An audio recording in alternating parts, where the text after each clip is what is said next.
Hello, everybody. Thank you for joining us. Welcome to this webinar where we're actually going to take a look at something new from Device Authority, something called KeyScaler Discovery.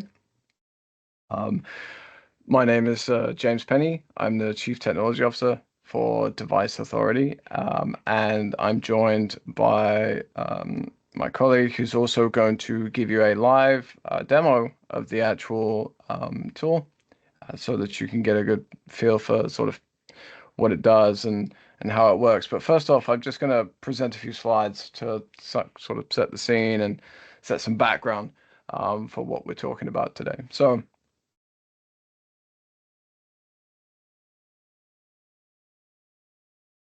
to start off, some of you may be familiar with this. I've actually talked about this a few times in the past.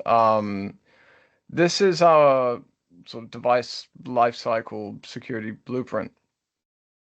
And it covers sort of the 6 different stages as far as we see them as common denominators within the use cases that we actually are involved in and the problems that we solve for our customers. And it does a good job of sort of securing or talking about the security requirements from the even pre the device being deployed. So all the way from you see production here, secure production, the top into secure onboarding and sort of then into provisioning and security management of the assets for those devices, along with various integration. And Lord knows there's a lot of platforms to integrate when it comes to IoT and OT, all the way through to decommissioning and recommissioning there on the left-hand side.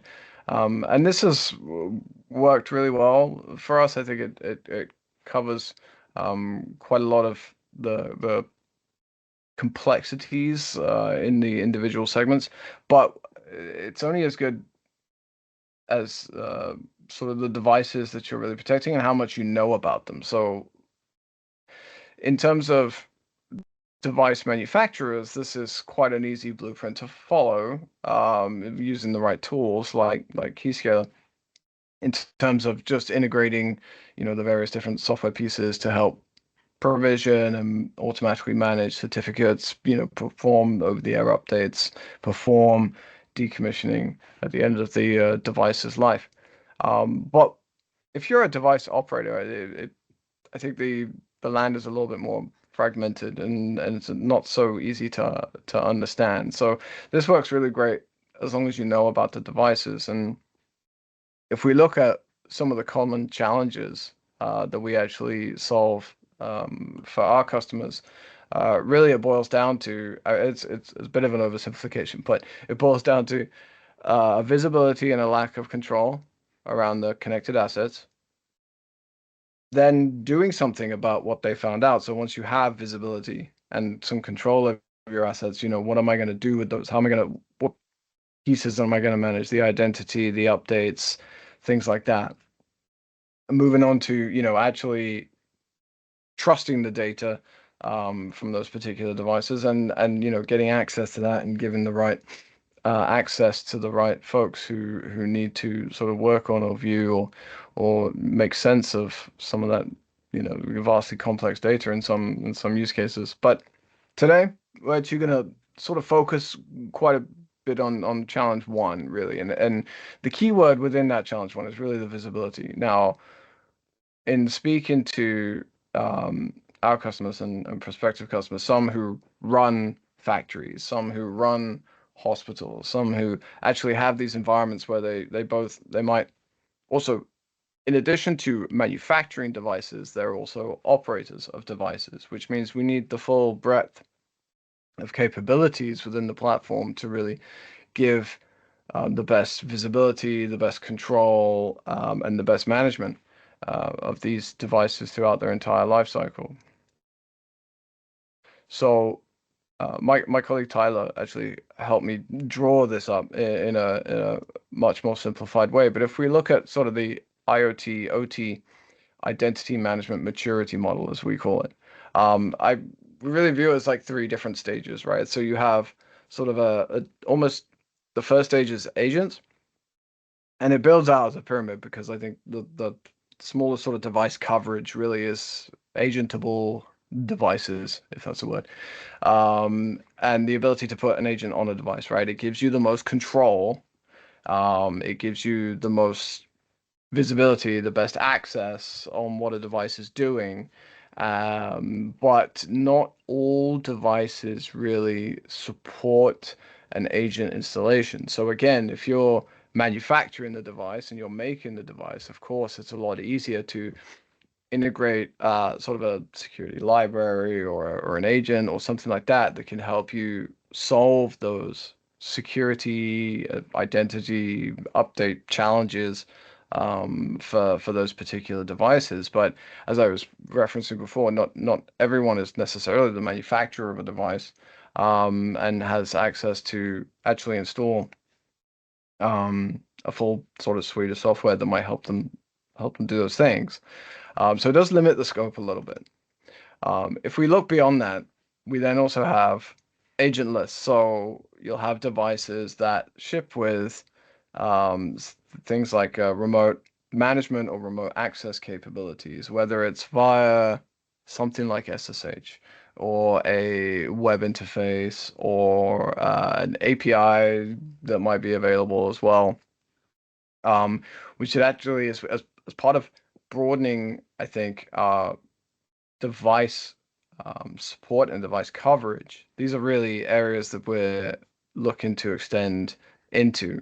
And the first step towards that really is the KeyScaler Discovery aspect of it.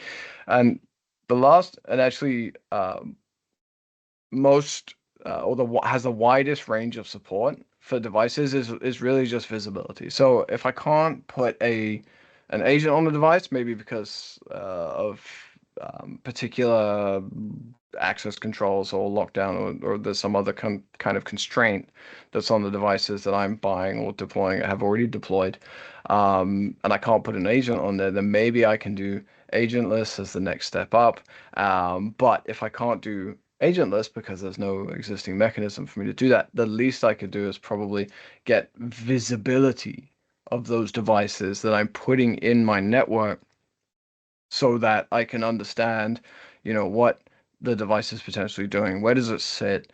What software is it running? What ports does it have open? Things like that. So between these sort of three, we really are striving to get the best coverage of all different use cases and device types and different scenarios that we can possibly cover. And that's really where Keyscaler Discovery comes in.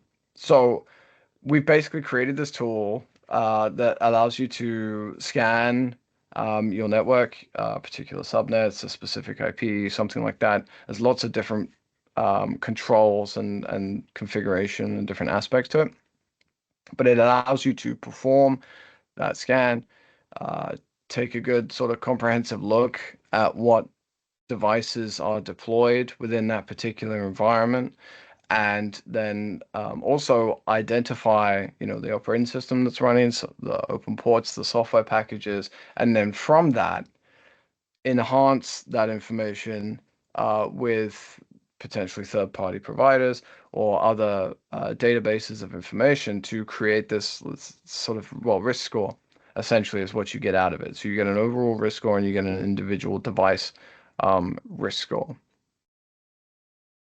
I'll take you through a little bit more about how it works right now. So really, there's three stages to the way that the Keyscaler Discovery tool runs.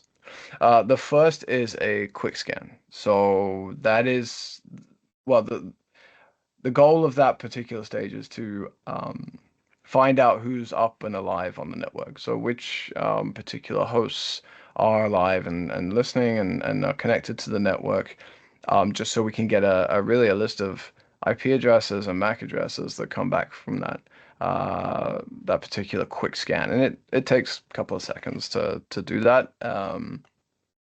You can target, like I mentioned, you can target a specific IP. You could do an IP range. You could do particular subnets, as long as you sort of have visibility of that particular network. Once we have a list of hosts, then what we're actually going to do is through an advanced scan is probe each of those hosts for things like the operating system, um, things like open ports. So that's open ports is quite an important one because then you can start to figure out, oh, I didn't realize, that particular device had SSH open, for example. Um, and also, in a lot of cases, detect software packages, not only the actual package, but sometimes the version as well, which is really helpful in things like vulnerability scanning. So if you see, for example, that port 22 is open and you're running, OpenSSH and it's a particular version that has some kind of critical vulnerability associated with it, obviously that information is going to help you to try and either work with the manufacturer of the product or something like that, or take it into your own hands to kind of help remediate those particular issues. So we've done our quick scan. We have a list of known hosts that we want to target. We to then do the advanced scan. So we've got this sort of information about what the device is doing, what operating system, what ports. And then from there, we've actually built this sort of plugin scan architecture that really allows us or you or whoever to extend the functionality of those scans to perform really any check you want. And I'll talk a little bit about what the default sort of shipping plugins are in a minute, but you can actually do anything. So you can do a plugin scan for each open port. You can target specific ports. You can, let's say, uh, check for default usernames and passwords. Really, there's no real end to what could be achieved through that particular plugin system. And to give you an idea, actually, we'll run through this process again, and I'll just give examples of sort of what I just said. So again, from the quick scan, we're really just about finding which hosts are alive on the network. So, let's say we just find fairly obvious IP addresses here. And from there, the advanced scan is then going to target each one. So for each of those hosts, it will then target each one to say, I figured out that this one's running, for example, Linux, and potentially a specific version of Linux. And the open ports are port 22, running OpenSSH, let's say 961, port 80, which is running Tomcat 10, and then 443, which is also running Tomcat. Typical web server activity on those two ports there at the bottom. And then from there, what you might see is the plugin scan, which will do a for each scan, not only for each host, but for each port in each host. It can then identify and help alert to some of these sort of vulnerabilities or security issues that you might not already know about. So in the example above, we have a web server that's not configured to use TLS. So port 80 is typically the HTTP port. The web server that's running there is not configured to use TLS. And that can lead to, data leakage depending on who accesses it via that particular HTTP interface and what they're doing. There's no real protection over that because you're not using TLS. The other example we have is, maybe the particular version of OpenSSH has a critical vulnerability, which could be used to gain sort of, a remote code execution or remote shell on these particular devices. So that information is going to, come out in this report and detail as something that needs to really be addressed and resolved.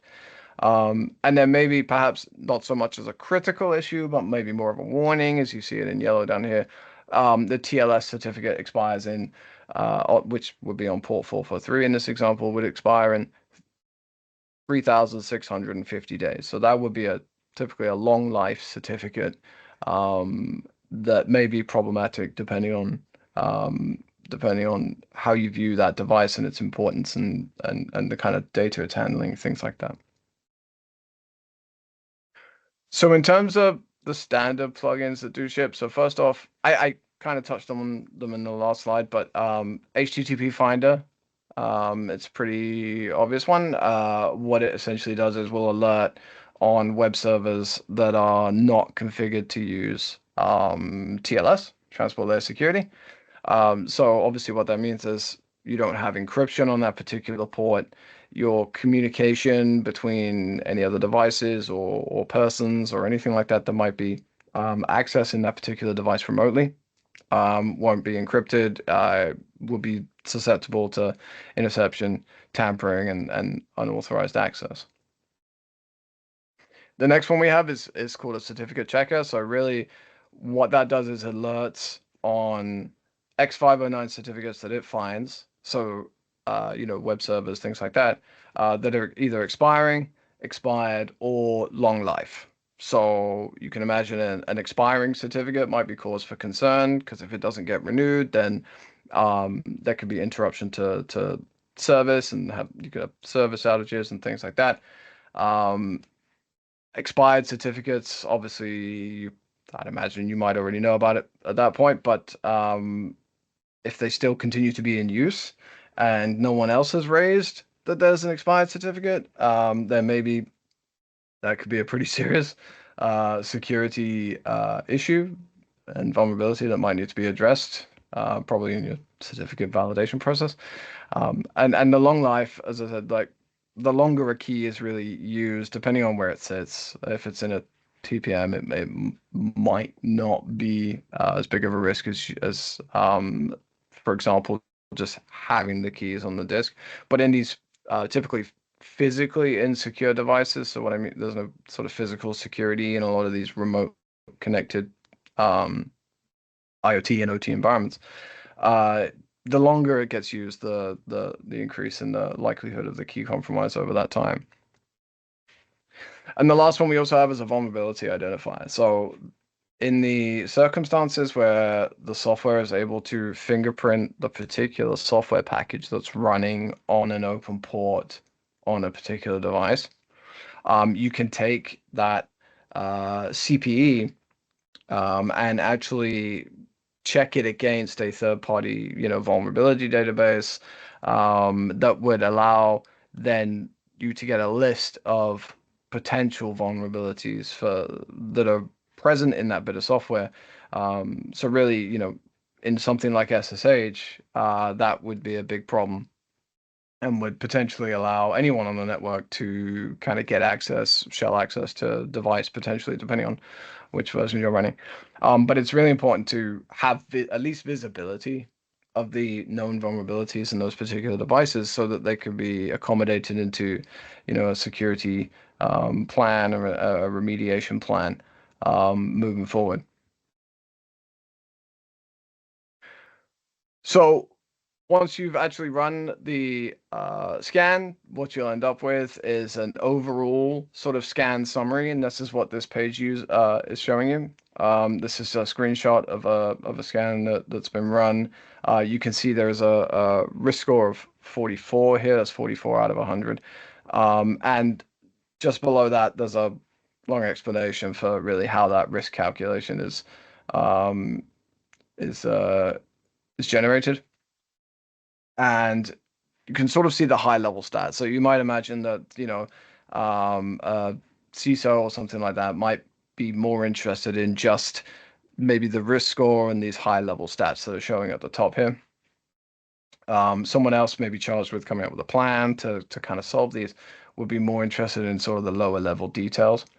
But this is the view within the actual web interface. So if I click next, what we can also see here is then there's a PDF report that's automatically generated as well. So there is an export to PDF button.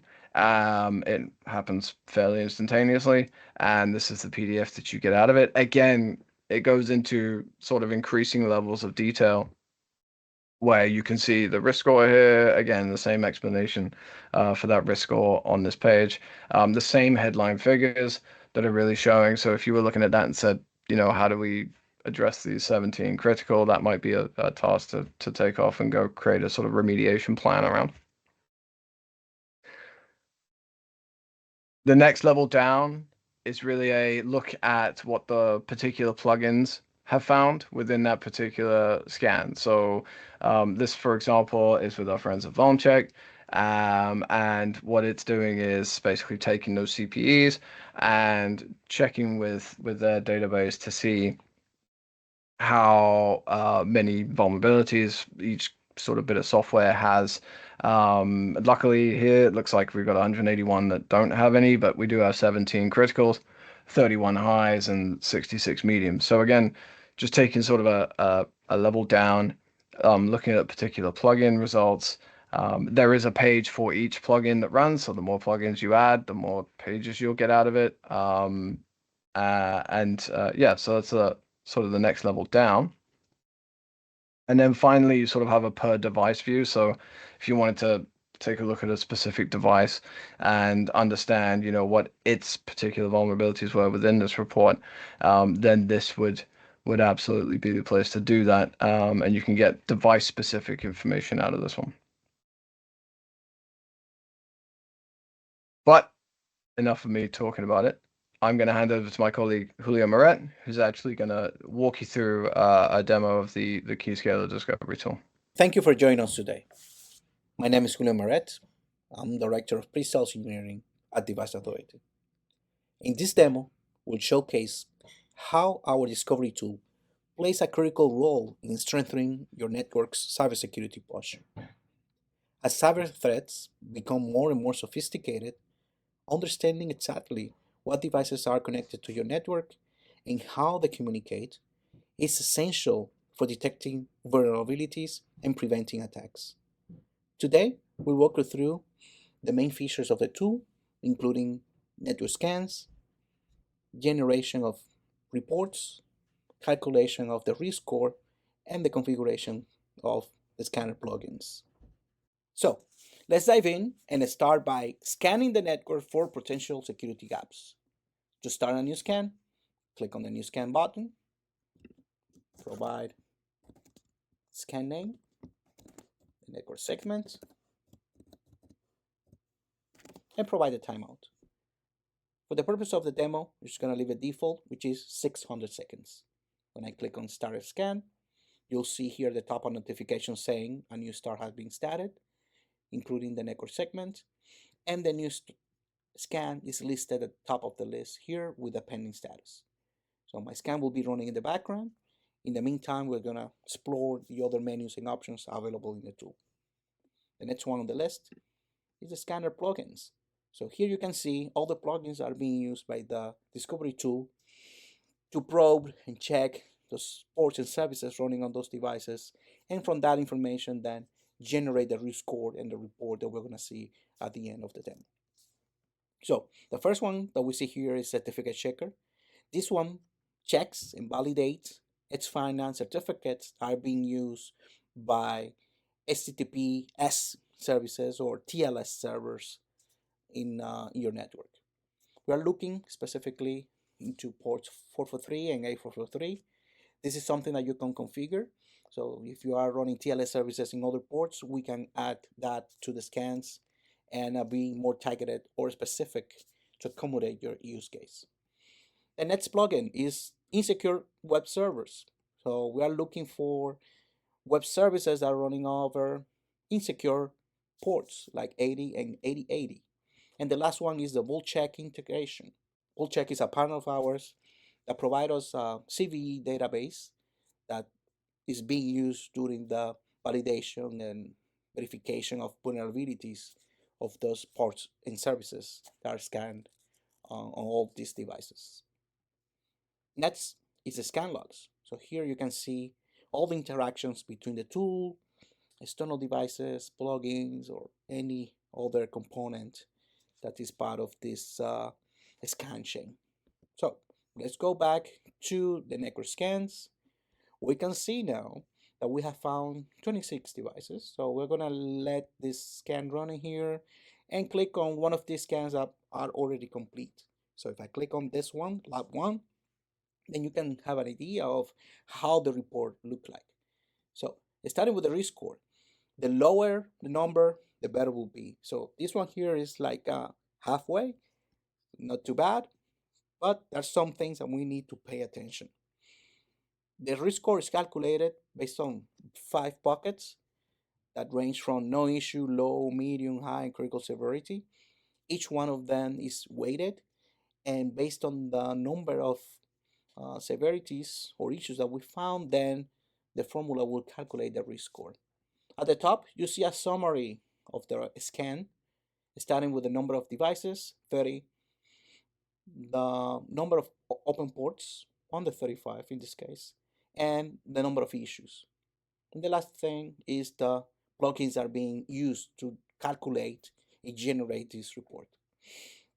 Then you can see more details about the number of vulnerabilities according to its severity level. Then there is a summary per plugin. Here you can see the certificate checker. So we found 8 certificates with a long life. This means that they have a very long validity, and 5 certificates that were good, which is great. Insecure web services, we found 11 and 3 that were ignored. And down here, the vault check, remember this one that verifies and checks the CVEs for each one of those services that we are detecting for each device. If I go to the next tab, on the details, you see more information about the scan. For example, the time that was started, the target network, timeout, and so on. Then the next tab shows the devices. So you can see here the list of all the devices that were scanned and discovered by the tool. And let's say, for example, if you click on one of them, you can dive into more details about that specific device. In this case, we can see the IP address, MAC address, host name, NIC vendor, what OS is running, how many ports are open, and the risk score. Here on the right side, we have all the CVEs listed according to the services running on each port. If I scroll down, I can find one specific to the certificates. For example, we found out that these devices using TLS, but the certificate that's configured for that service is set to almost 6,000 days, which could be a problem, right? And more information about all the CVEs that were found on that specific device. If I go back and you want to dive into more details about the scan, you can see the scan log here and see all the interactions and findings for that specific report. So if I click back to the dashboard and then click on export, this will generate a report that can be shared as a PDF file with all the information that we found about those devices and the network that we just scanned.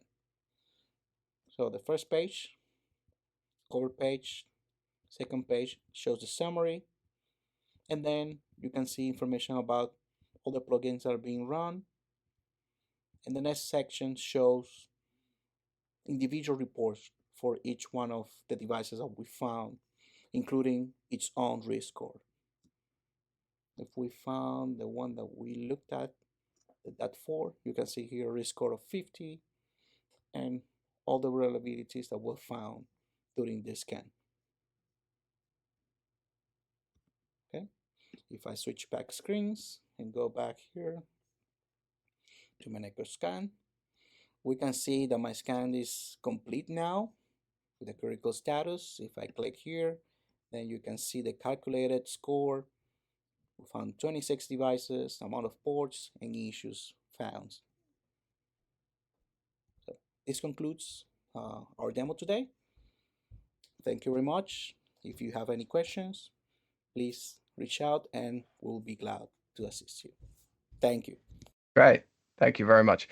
And if you do want to find out more, then there is a QR code here on the screen. I believe if depending on how you're watching this might be a link in the description or a download attached to this particular page. And there's a sort of a 2-page PDF here where you can get a little bit more information about KeyScaler Discovery, and obviously reach out if you believe that this could benefit you in some way. But I just want to say thank you very much for joining us. I hope you found the information informative, helpful in some way. Yeah, thank you very much, and don't forget to contact us if you'd like to know any more or have any questions. Thank you.